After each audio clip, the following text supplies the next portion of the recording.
Yeah. This is a podcast of Nathan, Nat and Sean. Let's go. Hi, everybody. G'day. On the show today, we talked to some people that have weird symptoms. Oh, very funny. These are great. Also, Jeremy McGovern, Sean, joins us, and we talk about the fact that he actually still works. Yeah. As well as playing AFL. Yeah, I really love the way he's going about it. Yeah. We catch up with Brad Sheppard for a bit of a post... what is it? Career chat. Post-career chat, yeah. And have you done it where nobody else has? Wait till you meet Ivan. I love Ivan. This is Nathan, Nat and Sean.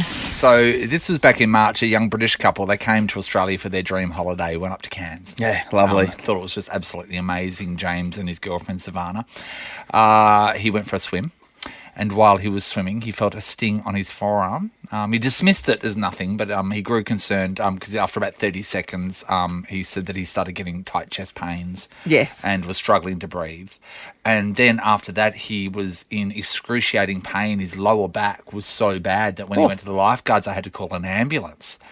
And James was like shouting and screaming and saying that he felt like he was going to die.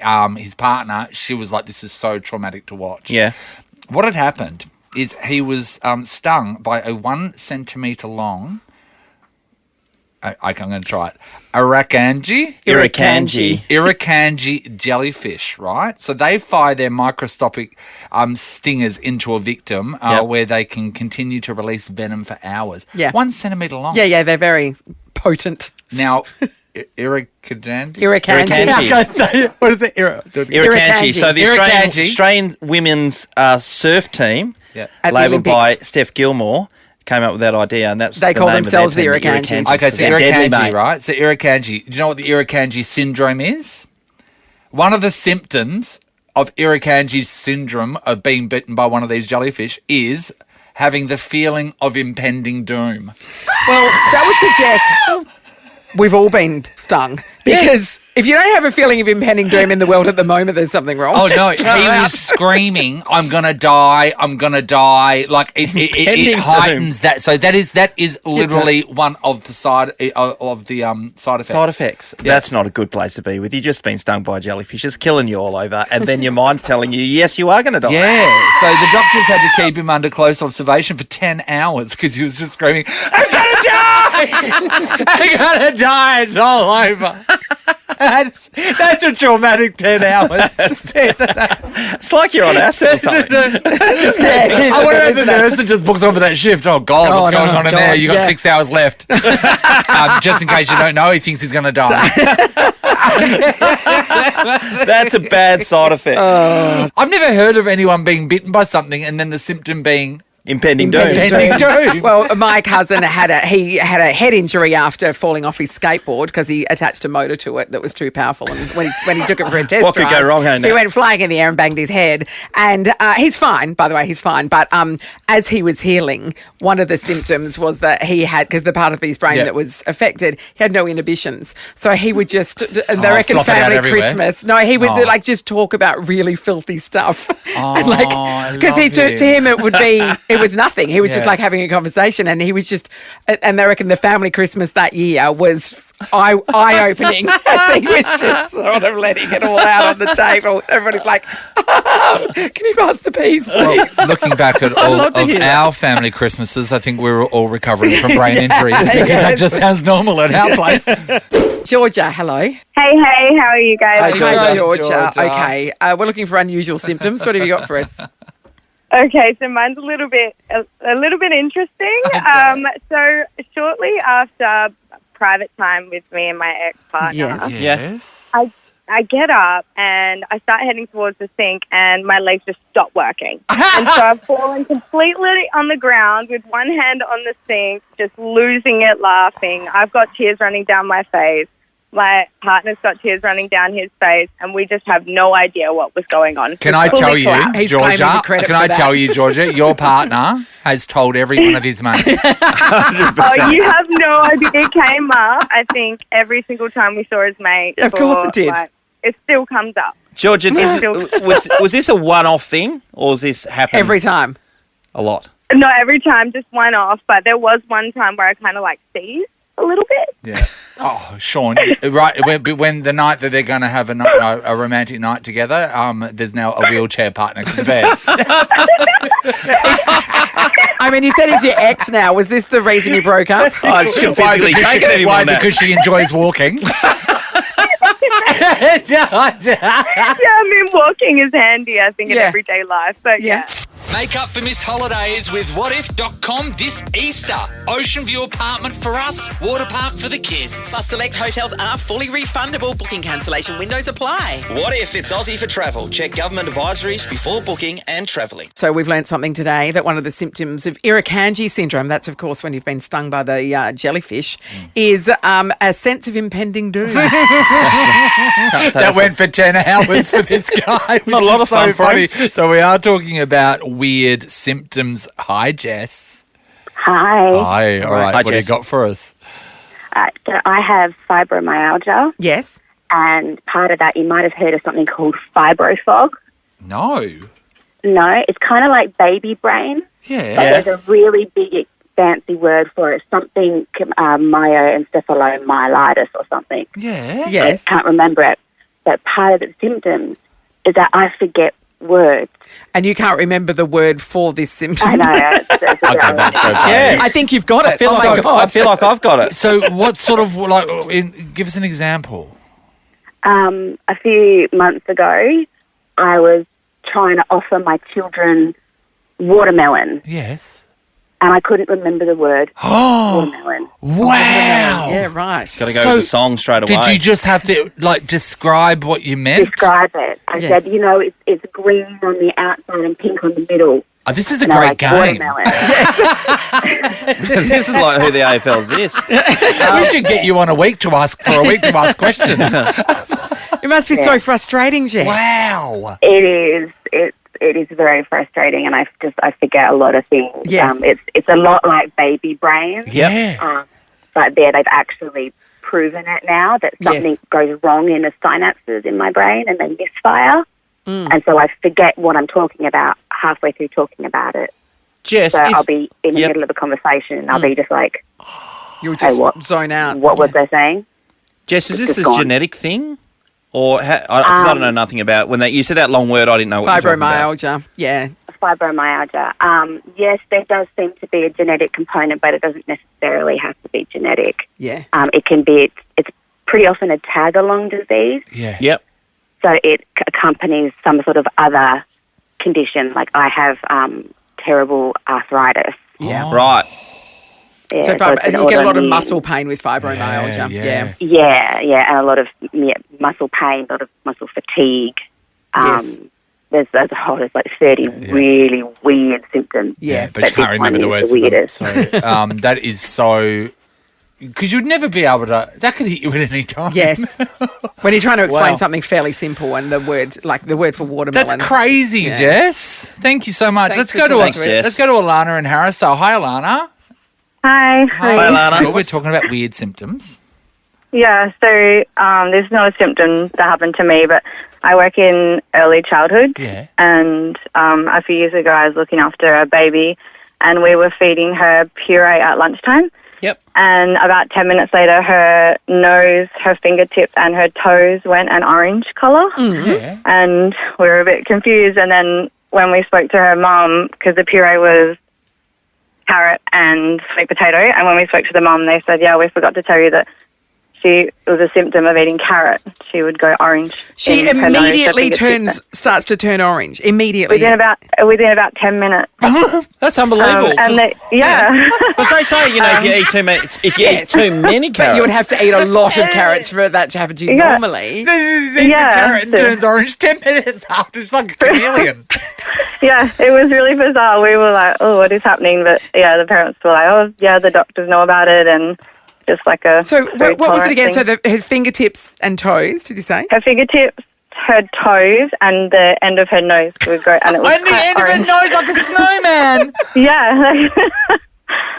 I can't. So, Alana, you're still okay to be able to serve her this food, but just Yeah, so it knowing that has she's no- going to go orange. It has no other Yeah. effects? Yeah. Yeah, Oh, that's she had cool. no other effect, and she was fine to eat it. It was just, and they said she might grow out of it, she might not, but yeah, it was And the most bizarre thing, but I'm so sorry. If I knew this is terrible, but if I knew that child, they would be getting a carrot at least once a week, just so I can watch. Just so I can watch and be timing it. Once a week, every day. Who wants to see a magic trick? Watch this. I'm going to turn this little girl into a carrot. The tip of her nose. Imagine watching your kids' nose turn orange. That's Amazing. Thanks, Alana. The Nathan, Nat and Sean podcast. We've been talking about unusual symptoms, inspired by, if you get stung by an Irukandji, one of the symptoms that's a is jellyfish, a sense everyone. of impending doom. That's right. Well, that guy had a sense of impending doom for 10 hours at hospital, so it was a lot. I talk about weird symptoms. Tracy's in Greenwood. Hi, Tracy. Hello, how you going? Good, Trace. What Ready. happened? Yeah, so I have, I had, for my second baby, I had dysphoric milk ejaculation reflex. What does that mean? So talk everybody through Okay. what it is. We're When right I- with the ejaculation part. Yeah. So when I would breastfeed for the letdown phase, those first couple of minutes when you start, Yeah. I would get that sense of impending doom, much like the jellyfish. You would get I knew- impending doom when you started. I would get that feeling in your stomach, like something was really, really wrong or scary, or just that So fear that feeling. sinking feeling. Yeah, but I could feel it. I could feel it. Yes, yes. Because you're about to feed your baby. That's not No, what you no, want. it's when it starts, and he'd be looking up at me, all loving eyes and loving life, and I would be And feeling you're like, like this is the we're worst about thing to ever. die. Yeah, I mean the weird thing is and it that would Tracy's phase off not. within a minute. The thing Tracy's not telling us is her baby had a full set of teeth. Just pudding. Well, it was my second baby, so I knew it wasn't normal because Yes. it didn't happen the first time. So I can see how a lot of people, obviously breastfeeding's not for them, because I think Yes. if you had that first time, Oh Of my course. god! Can you say the Like, name no of it way. again? The name of the condition again? it's dysphoric milk ejaculation reflex. Yeah. So it's something to do with the oxytocin messes up with your serotonin levels. Did they, Wow, did Tracy. they really Brain need chemistry. to add ejaculation in Yes. there? You know what I I don't mean? think so. Like, I don't think anyone you, thinks you so. know a man came up with that name. don't you? 100%. 100%. No. Thanks, Trace. Jess is in He's Valentura. still laughing about it to this day. Hi, Jess. Hi. Hi, Jess. Jess. What's the weird symptom you've got for us, Jess? Okay, so when I was about 10, I started getting this really strange symptom where only one toe on my right foot would start to swell up and double in size and turn purple. And it would happen every night, and I was just so confused what was actually happening. So I ended up going to the doctors, and they ended up medically diagnosing me with sausage toe. How fantastic. Sausage toe. I've never heard of And sausage what toe. causes sausage toe? I still have no idea what is actually wrong with it to this day, but that's what they diagnosed me with. Sausage toe. toe. Oh, God. Sure. The only way they can get it fixed is for her to go down to Bunnings on the weekend. That's amazing. Yeah, I'm Good just old saying my sausage toe. boyfriend likes Yeah. it. Which toe was it that swelled up like that? My second last toe, Yeah, but okay. next to my pinky toe. So random. Yeah, It did because we're nothing. looking at It wasn't broken, nothing. big toes that were. No, this No, is no, sausage there's- toe. there's a These are sausage toe. There it cases of is. sausage Different sausage toe. toes. But yours would go purple. Oh, there's a second Yeah, one. How often did it happen, Jess? every night. It would happen every night, and it would last for about Oh! an hour. Jess, we're looking at a lot of stuff on the internet at the moment. It's so gross. When's the last time you experienced a bout of sausage toe? Probably about a month ago. Oh, what flavour are the sausage toes? I think they're cheese. Oh my god. It's got a fancy name, which is dactylitis. Dactylitis. No, that's dictylitis, Natalie. By the photos that I'm Oh, looking that's at. gross, Harry. Sausage toe. There's a fork through a Oh, sausage on look a at your toe. little sausage toe. Are you used to it now? How are you okay being the bearer of sausage toe? Are you all right with it? Yeah, I'm okay It with is it. what Just it taking is. it day by day. Yeah, that's all, that's all and, you you know can what, do. and that's all you can do, isn't Yeah. it? They reckon it's associated with a couple of arthritises, like psoriatic arthritis, which is psoriasis, Yeah. or rheumatoid arthritis. Do you have either of those? No, I don't. Well, not that I know of. I mean, so maybe it's something I need to look into then. Wow. No, she just got sausage toe, mate. Sausage toe. Yeah. Just Chivapitis. pure sausage toe. That's Beautiful, it. Jess. Thank you. Great way to finish, Jess. You're going to walk away with a $150 voucher to spend at Spud Shed. Get into there, mate. Get Do some they sell snaggers. sausages? Get some bread and onions. Get a to shoe go full with of it. snaggers. Bread, onions, and sauce, I reckon. Thank you, Jess. Nathan, Nat and Sean.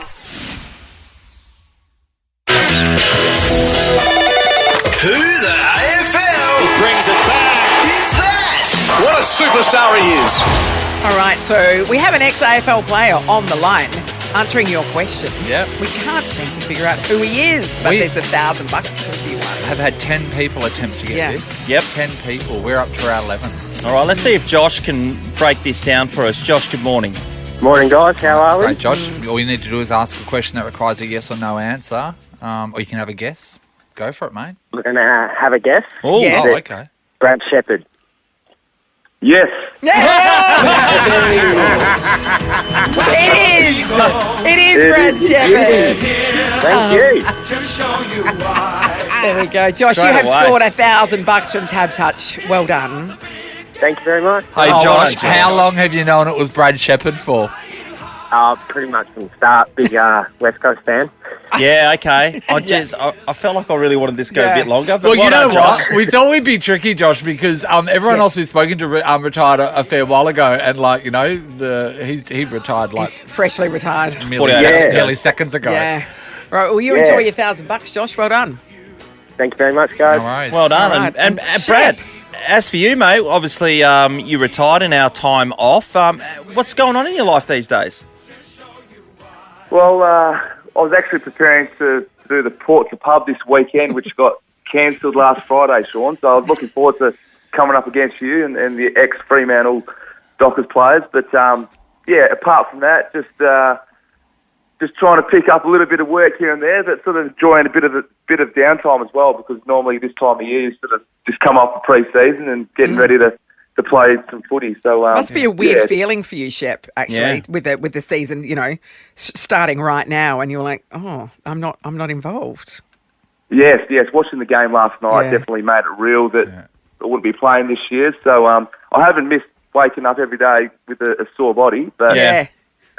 I do miss being around the footy club and Of around your close mates. So that's probably the biggest thing that I've noticed. Hey, Brad, so there are people that retire and keep going strong and dedicated with their fitness, and there's people that decide to leave the gym behind and start Never eating. see it again, Nate. Yep. Where are we in the mix? Well, I think that I've been through that stage initially where I just wanted to leave the gym behind. Yes. And then I was getting quite scared walking in front of the mirror, so I've quickly reversed that, and I've started to get back in a bit of a routine. Yeah, I think, I've seen Shep running you need a around bit the of streets routine. of East Fremantle. Yeah. Crying. He's looking after himself. Yeah, I actually timed it perfectly. I could see you coming down the road now. Quickly jumped out, Broke turned into off a and started trot. jogging. Yeah, he throws his cake into the bush. So, Shep, we've seen most of the summer you've spent your time over at Rotto, mate. So you haven't been working too hard behind the scenes. Yes. Well, I want to try and put the food on the table somehow, Sean. So trying to catch some fish and from sea to plate, as I say. Yeah, he's a hunter-gatherer, this guy. Yeah, isn't he just? Well, he's trying to pick up work here and there. By the way, your application for our Casanova position has been rejected. Sorry. Yeah. I'm trying to get a gig on the Sea Shepherd. That makes sense. Hey, Shep, of course, you were forced to retire, early because of concussion problems. How is that for you now? Where are you at in regards to that? Yeah. It sort of knocked me around for a bit, but probably the last couple of months, the symptoms have subsided and starting to feel pretty good again. So really wrapped with sort of where I'm at the moment. Still got a couple of things that I need to keep improving on, but really happy and lucky, I guess, to be able to starting to feel healthy again. Clearly you made the right decision. But Brad, is there any chance that at the end of this season, after having the whole year off, you're young enough, your body will be in really good nick by then, that you would come back and play? We see Paddy McCartan's playing his first game in years, really, because of head injuries. Oh, not even at the Sydney Swans. Not even at the end of this season, because as we see, the way they're going. Yes, Nathan, you're 100% correct. Stay honest, so you're free this weekend. Yeah. Say in a month's time, Brad, if they were to call you and say, Brad, we really need you to come in and fill in, would you do it?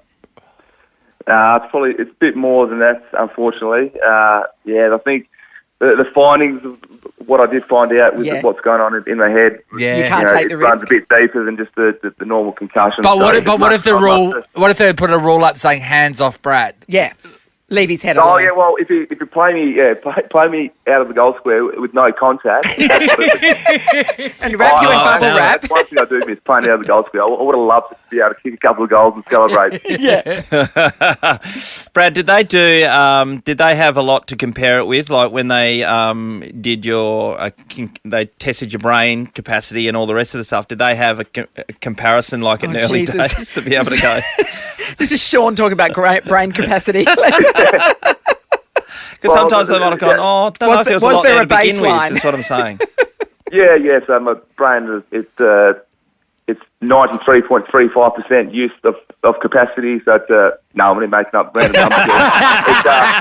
It was the first time that I had a MRI brain scan which showed that I've had a traumatic brain injury and sort of had brain bleed, so I've got some scarring on in my brain, which is not ideal. But yeah, it's quite confronting when you do have that scan and sort of find out what exactly is going on inside, and then obviously the symptoms that came post the playing days as well from that last game in Fremantle. It took me 4 months to really get over the severe symptoms, but still got some lingering ones now. That's frightening, isn't it? Get back to that question about playing. I think if I do get another knock or a bad knock, if I did play again, then I think the uncertainty around the future is real. Yeah. Oh, you made the right decision. Good on you, Shep. Yeah. We miss you. Yeah, great to catch up again, buddy. Yeah, I miss you too. Yeah, just remembering back to last year, Shep, you still haven't taken us out on your boat. That was a thing. Was that happening? Yeah, so I've got plenty of time now. 2 years of empty promises, wasn't it? You've got to come down East Fremantle way. No, you can come and pick us up, quite easy mate. for Sean and I. Come and pick us up, thanks, mate. You've got nothing else on. Thanks, Shep. Love your work, buddy. No worries. Good to hear from you. You're listening to Nathan, Nat and Sean. I tell you what, there's a lot of players missing from the West Coast lineup for this weekend's round 1 match against the Gold Coast Sun, but the big fella, Jez McGovern. He's there. That's all we need. Yeah, you don't need anyone else. Good morning to you, Gov. I'd like to think that, but it's definitely not the case. Good morning, how are we? We did actually just speak to Brad Sheppard, and he said you freewheeled around in the back line most of the time, and that he covered your man just about for the entirety of his career. Yeah, that sounds like what everyone says, Brad. That's nice and original. He's coming up with some good jokes. He also asked you if you knew of anyone that has a job for him. Nothing that's got Brad Sheppard's qualifications all over it, that's for sure. Yeah. Standing there and looking pretty? Yeah, that's it. You wouldn't quite be able to fill out a resume, Shep.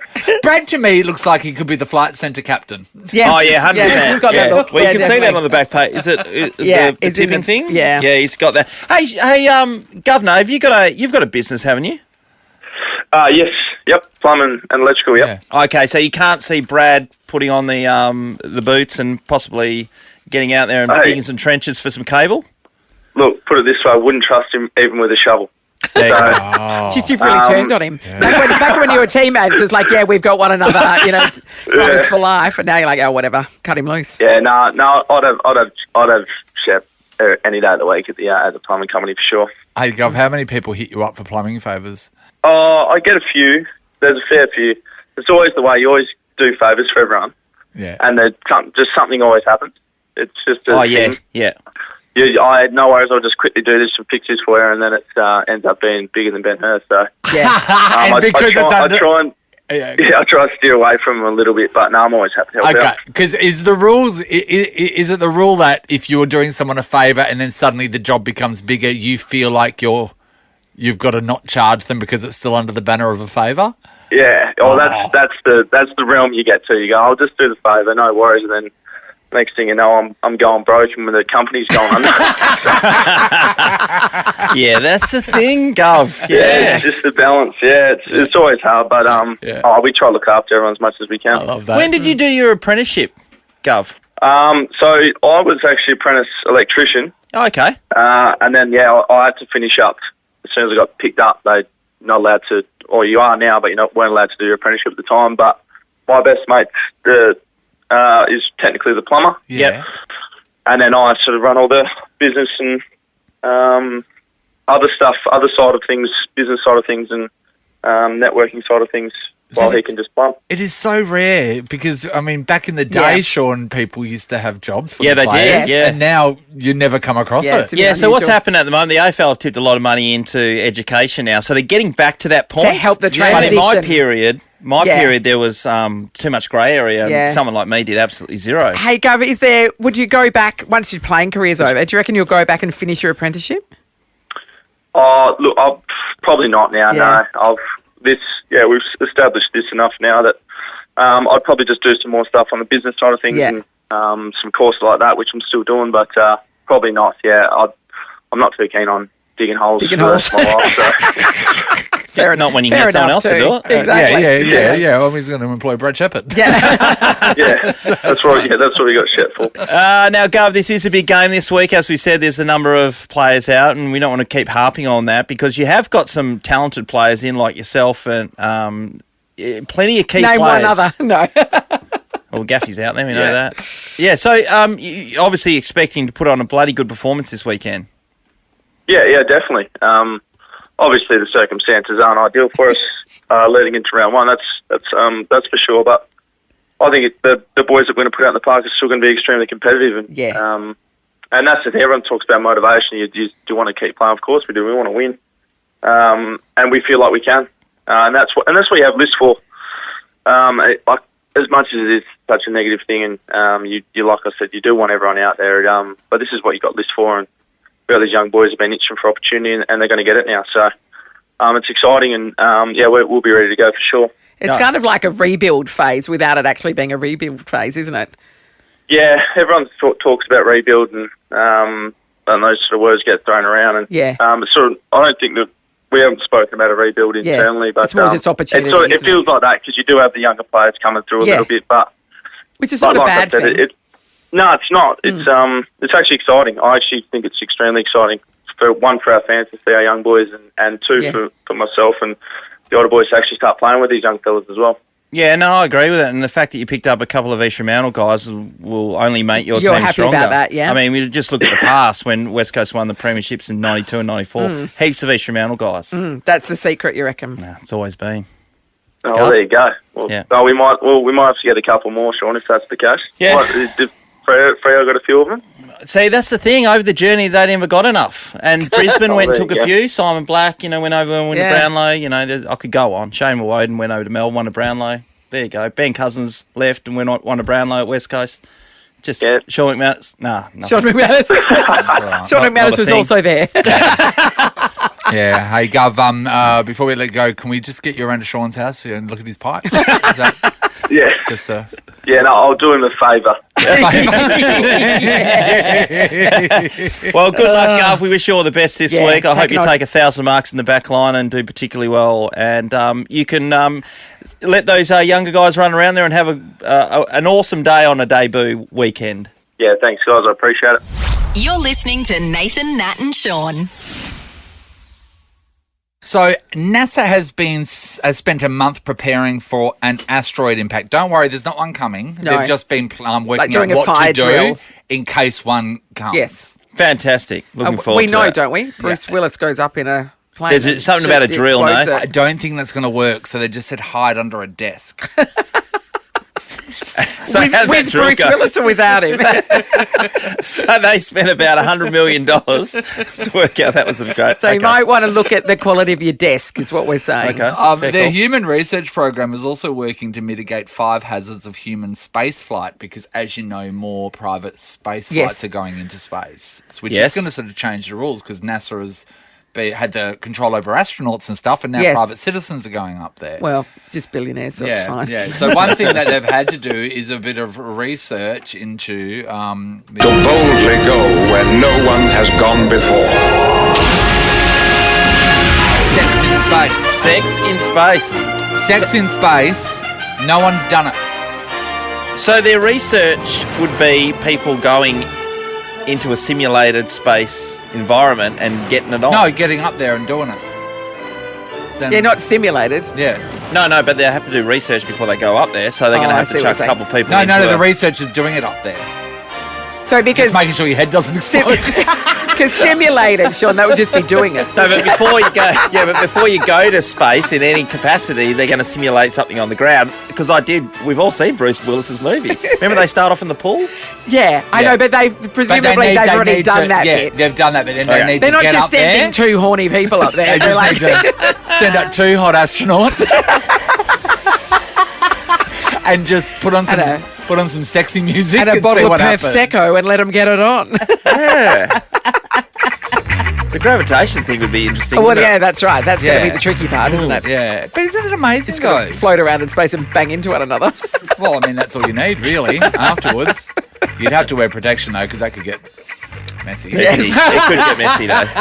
You're right. Oh, it's just too much. It is a bit mind-boggling when you think about the detail. Yeah, but no one's had sex in space. Isn't that amazing? So there will be, in history, the couple they send up there to do it, they'll be the first people ever to do it in space. What if there aren't two astronauts that are attracted to one another? Then they might just send up a couple on like a space XXX flight. I don't know. You do know. It'll be Jeff Bezos and his missus, right? Yeah, is that what's going to happen? Yeah. That is so interesting. Yeah. Very interesting. Yeah. So, the people who go, and we've been in space for a long time. So, do they start there? They start there for months and months. 6 months, on the International Space Station. Yeah, they will stay up there for quite some time. Yeah. You sure know, but you're looking for a one-night stand situation. Yes. Yeah, like imagine that. You wake up the next morning and go, "Oh, that was a terrible mistake. We're stuck together for quite a while." And here you are trying to call them an Uber. Oh my God! Imagine the price. It says it's going to be 50 years until she's all like, I'd be worried about the surge charging. Why didn't you call? I'm literally right here. Nathan, Nat and Sean in podcast form. Nobody's ever really thought about this before, but it turns out no one has done it in space. Yep, NASA's going to research that. I mean, so who gets the nod? That means that people are watching you do it in space. Yeah. Okay.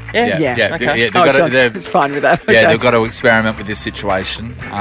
So we were talking about whether people think that they've done it somewhere where nobody has done it before. Well, let's see if Ivan has. Hi, Ivan. Hi. Hi, Ivan. Okay. So where have you done it that you think no one else has done it before? I wanted my girlfriend to be safe and because we couldn't do it where we wanted to, and then I said, I've got a nice quiet place. Yes. And then we went to a graveyard. Ivan, you went to a and graveyard? We did it on a gravestone. But it wasn't for a long time because she was too scared and on the nerves and stuff, and then just a quick and then all gone. Just a quick and all gone. And the great thing was, though, Ivan was so romantic because it was a great choice of flowers to give her afterwards. I mean, it's pretty disrespectful. Ivan. You just had to make the most. Well, so that's the best you could come up with, Ivan, because that was your decision to go to the graveyard. Yep. Yeah. Okay. Were you going to be alone? She was. Well, that was nice and quiet, and there was no one involved. There was no one involved. Only the dead people. Wouldn't you? Ivan. Hey, Ivan, wouldn't you have crapped your pants if another hand came out from somewhere? I was so on my nerves, mate. I just want to get out of there, but she was also on her nerves, and I had to get out. Yeah, because you took her to a graveyard, Ivan. In the movies, that never ends well. By the way, this is clearly at night, Ivan. No, Sean, it was during the day. Mate, I couldn't walk through a graveyard at night just walking through the place, let alone... I think we'll move on. Thank you, Ivan. Well, like Ivan said, he was in and out. He definitely said that, didn't he? Jordan's in North Rio. Hi, Jordan. Hi, how's it going? Hi, Jordan. Okay, where did you do it? Well, I was on my travels before our lovely COVID times. Yes. And I was hiking up Mount Blanc with my partner. Yes. And up the top of Mount Blanc, we did it on a lovely big flat rock. You did a Mont Blanc bonk. A long bonk. So, whereabouts is Mount Blanc? It's Mont Blanc. It's in France. France, okay. Right. So in next to a town called Chamonix. Okay. So, you the rock was just begging for it. It pretty much did. Yeah. So, hiking gets you a bit hot and sweaty and ready to go. Yeah. Absolutely. Well, a bit of exercise, cold fresh air, and the coldness it's different, quick. Well, Nath, when And I you're was up that gonna say high, it it's was so very cold to get cold. really stiff. Oh, Sean, and it's a great place to get your rocks off. Thank you, Jordan. Dorinda's in Palmyra. Hello. Oh, hello. Obviously, Dorinda, Hi, Dorinda. you've given us a fake name, yes? I know. I wish I had of now. It's fine. There's heaps of Dorindas. They're everywhere. In Pally, Yeah, okay. Oh, great. Where did you do it? So about 20 plus years ago, we went to see Daryl Braithwaite. It was an 18 plus night at Adventure World. Yes. And you're allowed to drink there. So Yes. we ended up, my partner at the time and I, ended up in there used to be a farmyard section. So we went up in there and got carried away. And then the next minute, the security guard comes around and goes, "Sorry, guys, don't think you should be doing that here." And we just got busted totally. It was so embarrassing. But did you explain to him? See that? Did you explain to him that it was a petting zoo? A heavy petting zoo. Good time. You went riding on the horses, yeah. Dorinda, yeah. Daryl, he loved it. Daryl, yeah. The ponies were looking, going, nay. This is a podcast of Nathan, Nat and Sean. Moving on to the Wildcats, and they are in unbelievable form at the Red moment. hot. Of course, they play 9 home games in a row from here on in. Their vice-captain is Mitch Norton. He's part of our team too because he's so successful. Good morning That's right. to you, Mitch. Take it to the hole, Norton. Good morning, guys. Norton. You know what I'm loving too? Apart from you taking it to the hole, I haven't seen you dunk it yet, but the 3-point bombs, Yeah. 3-point bombs, come on. Yeah. No, it's something we've been working on and glad that it's paying off. Yeah, the game the other night against the Breakers was unbelievable. Vic Law was fantastic, and of course Bryce Cotton clutch just it was an amazing game. drops it with a second and a half to go. It was beautiful. It was crazy. To look up at the scoreboard at halftime and see Vic had 21, I was like, whoa, that's a lot of points and a half. But the way he went about it was, it's hard to have a quiet 21 at halftime, but it felt like that's what it was. And then obviously we've seen Bryce make a number of game winners. It just so happens it's been a couple against New Zealand, which I don't think they're taking kindly to. No, I would have thought so. Too bad he's It on would our start team. to sting, wouldn't it? Hey, Mitch, I'm going to compare basketball to quoits. So when I'm like on a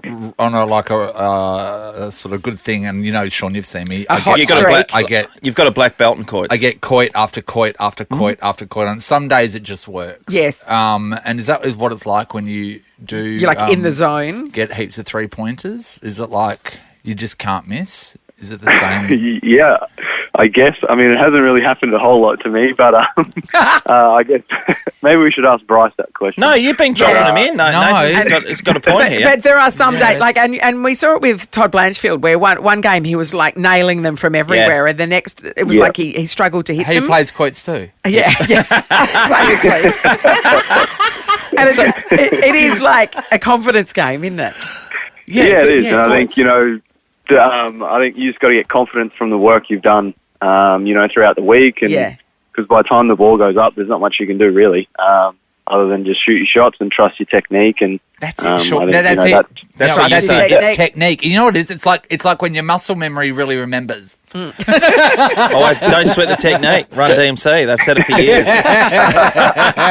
Kyrie Irving, by the way, in the NBA for the Brooklyn Nets yesterday, had 60 points. He sat out the last 8 minutes of the game, which is he's hardly playing, so it's not like he's. I mean, I guess he's fresh. Well, he's not going to play in New York, so he misses like 40 games a season.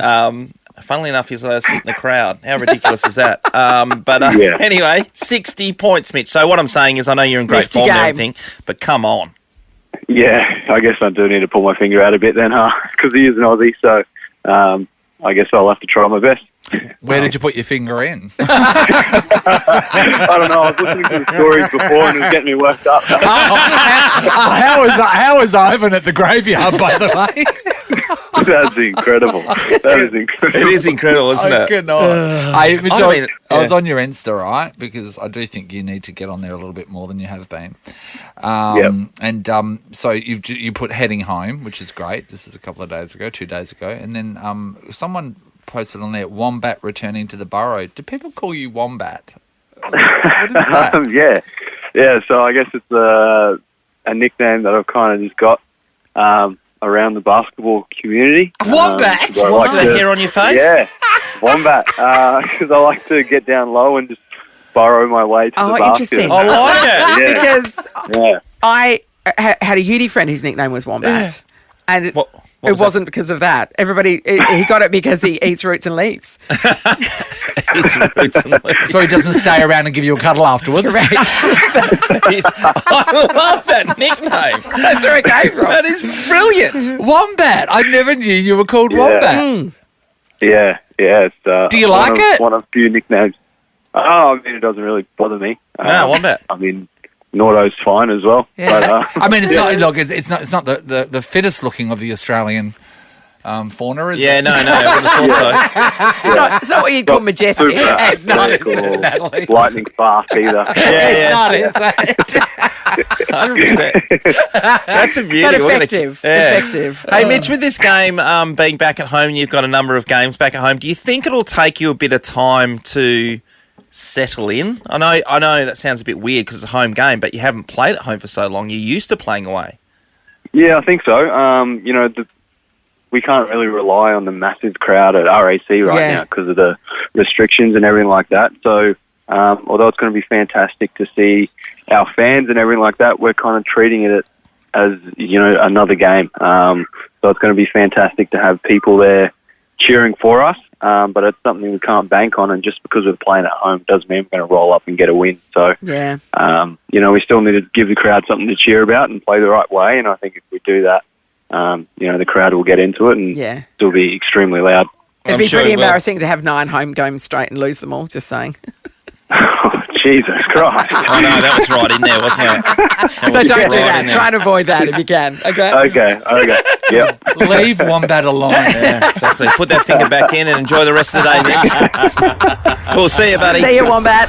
Thanks a lot, guys. Nathan, Nat and Sean is a Nova podcast. For more great comedy shows like this, head to novapodcasts.com.au.